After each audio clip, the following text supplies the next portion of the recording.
안녕하세요. 세법학을 가르치는 신용철입니다. 오늘은 스터디의 중요성에 대해서 한번 알아볼게요. 스터디 모임 이야기하는 거지. 스터디 모임요. 모임. 과연 스터디 모임이 필요한가라는 겁니다. 여기서 이야기하는 스터디 모임이라고 하는 것은 나 혼자 공부하는 것이 아니고 주변에 나와 비슷한 사람들끼리 함께 모여서 공부하는 것을 우리가 보통 스터디 모임이라고 그러거든요. 보통 스터디 모임 같은 경우에 일단 구하는 방법부터 일단 알아보면 방법을 알아보면은 일반적으로는 커뮤니티를 많이 이용하시는 것 같아요. 저 또한 그랬습니다. 저도 이제 예비 세무사의 셈이죠. 예셈이라고 그러는데, 예셈에서 그 스터디 모집란이 있어요. 스터디 모집란에서 제가 직접 모아보기도 하고, 나가서 이제 그 모집 공고가 있을 때 그 공고에 신청을 해가지고 들어가기도 했습니다. 그래서 그렇게, 그 예셈을 이용하는 방법이 있을 수 있고, 그 다음에 만약에 학교라는 조직이 있거나, 아니 이제 고시반이 있으면은 고시반 내에서도 이제 게시판을 통해 가지고 그 모집을 하더라고요. 그래서 뭐 고시반 이렇게 있고, 최근에는 이제 그 오픈 채팅이라고 그러죠. 그래서 이제 카카오 오픈 채팅을 통해 가지고도 이제 뭐 세무사 혹은 뭐 그 세무사 스터디 이렇게 치면은 또 종종 나오는 경우를 좀 보긴 했어요. 그래서 뭐 오픈 채팅 등등 이러한 방법을 통해 가지고 이제 마음이 맞는 사람 혹은 이제 상황이 비슷한 사람들 있죠. 상황이 비슷한 사람들끼리 모여 가지고 이제 같이 공부를 하는 것을 보통 스터디라고 합니다. 그래서 스터디 방법, 모이는 방법은 이렇게 있고요. 그 다음에 스터디의 필요성에 대해서 이야기를 한번 해볼까요? 필요성, 스터디가 꼭 필요한가라는 건데요. 제가 볼 때는 이거는 조금 세분화해서 볼 필요가 있어요. 바로 1차 대비 세법, 1차 대비 스터디 모임과 2차 대비 스터디 모임이 있다라는 건데, 제가 볼 때는 1차 대비 스터디 모임이 필요하냐? 요거는 제가 볼 때는 필요 없다. 혹은 뭐 한 세모 정도? 세모 정도라고 보시면 되겠습니다.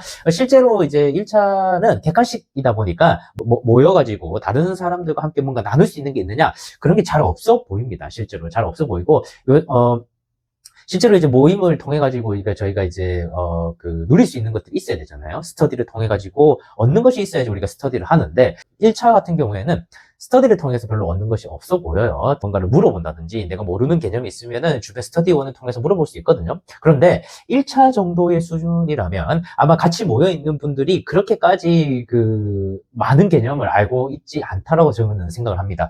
뭐 흔히들 이제 개념이 잘 잡혀 있거나 아니면 장수생 분들이거나 이런 분들은 1차 스터디를 잘 안 해요. 왜냐면 그런 분들은 1차 스터디를 통해 가지고 얻는 것보다 혼자 공부하는 게 훨씬 더 효율적이거든요.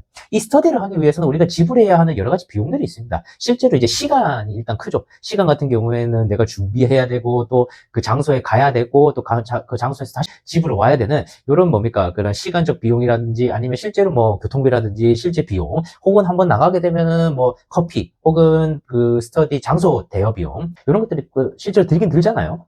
그런데 그런 거에 비해서 얻는 것이 없다. 이렇게 봐주시면 되겠습니다. 그래서 1차 같은 경우는 안 하시는 게 맞아. 저 또한 1차 스터디는 안 했어요. 오히려 스터디보다는, 저는 그랬습니다. 저는 제 친구 중에서 이제 회계사 준비하는 친구가 있었거든요. 그 친구는 회계사를 준비하다 보니까 뭐 재무회계라든지 원가관리 회계 이런 부분에 대해서는 굉장히 잘했어요. 근데 제가 그 부분이 좀 부족했거든. 재무회계라든지 원가관리 회계가 좀 부족했는데 제가 이 친구한테 거의 반과외식으로 내가 계속 이 친구한테 뭐 물어봤습니다. 물어봐가지고 이런 거 좀 해달라고, 이런 건 어떻게 푸냐, 이렇게 어떻게 접근해야 되냐, 이런 것들을 물어봤죠.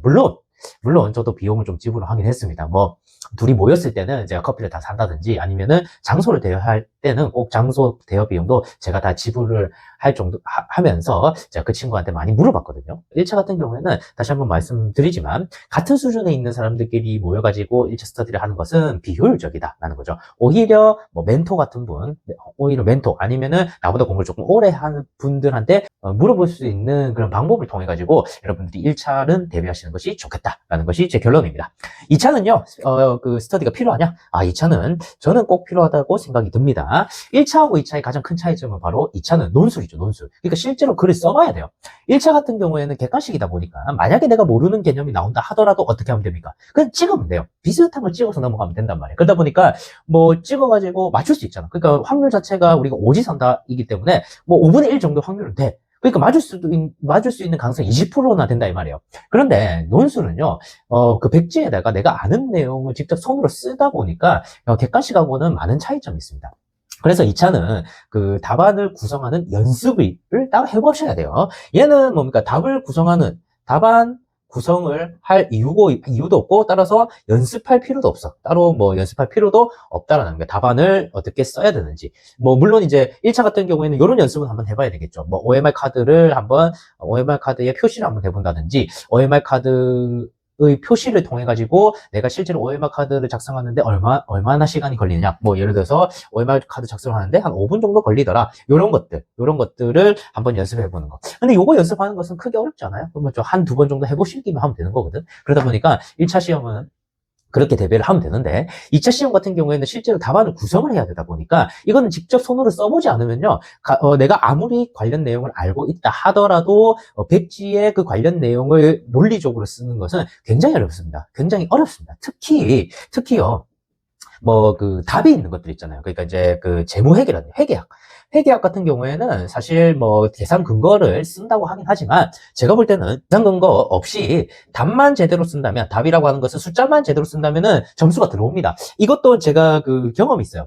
저는 답안 근거를 그 회계학 같은 경우에는 계산 근거를 다 썼지만 제 친구, 그 아까 제가 말씀드렸던 그 친구 있잖아요. 그 친구 같은 경우에는 답안에 그 근거를 안 쓰더라고. 그냥 답만 써요. 그래서 제가 한번 물어봤어요. 그렇게 써도 점수가 들어오느냐? 그렇게 써도 점수가 들어온대요. 그러다 보니까 제가 볼 때는 뭐 이것도 결국에는 회계학 같은 경우에는 2차와 1차의 가장 큰 차이점은 그 보기가 있느냐 없느냐 그 차이거든요. 그래서 회계학 같은 경우에는 뭐 이렇게 직접 2차 대비 연습을 할 이유는 크게 없어 보이긴 합니다. 그런데 세법학은요 전혀 달라요. 세법학은 반드시 이거는 답안 작성 연습을 꼭 하셔야 됩니다. 작성 연습을 해야 된다라는 겁니다. 내가 머릿속에 알고 있는 거, 그리고 이 머릿속에 있는 내용을 정리해서 말하는 거, 나가서 머릿속에 있는 내용을 손으로 써보는 거는 전부 다 다른 공부라고 생각을 하셔야 됩니다. 다 달라요. 내가 안다고 해가지고 이걸 논리적으로 서술할 수 있다? 그거는 다른 영역이거든요. 그런 연습을 하셔야 돼. 이런 거를 흔히도 우리가 현출한다 그러거든요. 답안지에 현출이라고 하는 것은 뭐 보일 현자야. 그러니까 지금 당장 눈에 보이도록 뭡니까? 표현한다 그 이야기예요. 됐죠? 그런데 이 현출이라는 것은 연습이 없으면요. 갑작스럽게 뭔가를 쓰기가 굉장히 어렵습니다. 특히 2차에 있어가지고 세법학을 대비하기 위해서는 반드시 써봐야 돼요. 답안지를 반드시 써봐야 되는 연습이 필요한데 그 쓰는 연습 자체가 혼자 하기에는 굉장히 좀 힘들다라고 보시면 되겠습니다. 왜냐면 그 많은 내용을 답안지에 쓰려면은 쉽지가 않거든. 답안지를 보고 싶다는 그 해답지를 보고 싶다는 뭐 욕구도 좀 생기고 그 시간 내에 이거를 어떻게 쓰는지 이런 연습하는 것이 혼자 하기에는 굉장히 어렵다라고 보시면 되겠습니다. 저 또한 마찬가지였어요. 그래서 물론 이제 저도 혼자서 이제 답안지를 써보는 연습을 따로 하긴 했지만 혼자 하는 것이 조금 힘들다 보니까 저는 따로 어떻게 스터디를 구했습니다. 세법학 뭐 답안 작성 스터디였어요. 답안 작성 스터디를 모집을 해가지고 답안 작성 스터디를 했었습니다. 그래서 실제로 뭐 그 하루 날을 정해가지고 그날은 이제 이런 세법학의 답안 작성 스터디의 모임을 해서 뭐 관련 그 같이 뜻이 맞는 분들끼리 모여가지고 한 장소에 모여서 시간을 딱 재고, 이때 말하는 시간이라는 것은 시험 시간 이야기하는 거죠. 뭐 1시간 반, 90분이니까 1시간 반이라는 시험 시간 딱 정해놓고 실제로 문제를 받아가지고 그 자리에서 한번 써보는 연습을 했었습니다. 그러한 연습이 계속 쌓이다 보니까 어떤 장점이 있냐면 우리가 어떤 문제가 나오다 하더라도 일단은 당황하진 않아요. 어떤 문제가 나온다 하더라도 내가 이거 답안을 구성할 수 있는 이제 힘이 있다 보니까 일단 뭐 모르는 문제가 나올 수도 있겠지만 그 전에 문제를 받기 전에 오는 그런 뭡니까 두려움 있잖아요. 그 두려움은 많이 해소가 됐다는 거죠. 그래서 그 두려움을 해소했다는 장점이 있고, 두 번째는 사실상 세법학 왁구 같은 거, 틀 같은 경우에도 거의 비슷합니다. 어떤 문제가 나오더라도 이런 이런 내용으로 쓰는 것도 거의 비슷하고, 또 안에 있는 그 틀 말고 실제로 내용 있잖아요. 그 내용도 똑같은 내용을 계속 복사붙여넣기 하는 거예요. 계속 복사붙여넣기. 그러다 보니까 계속 써보다 보면은 답안 작성의 틀도 완성이 되고, 그 법령에 있는 문구, 그런 문구가 조금 더 다듬어진다 이거죠. 그러니까 내 것으로 계속 다듬어지면서 머릿속에 계속 각인되는 효과가 있습니다. 그런 것을 통해 가지고 세법학에 그런 대비를 했고, 이 대비에 있어가지고 중요한 수단 중 하나가 바로 스터디였다라는 겁니다. 그래서 여러분들도 되도록이면은 스터디 모임, 특히 2차 같은 경우에는 스터디 모임을 꼭 한번 한번 구해보셔가지고 나와 비슷한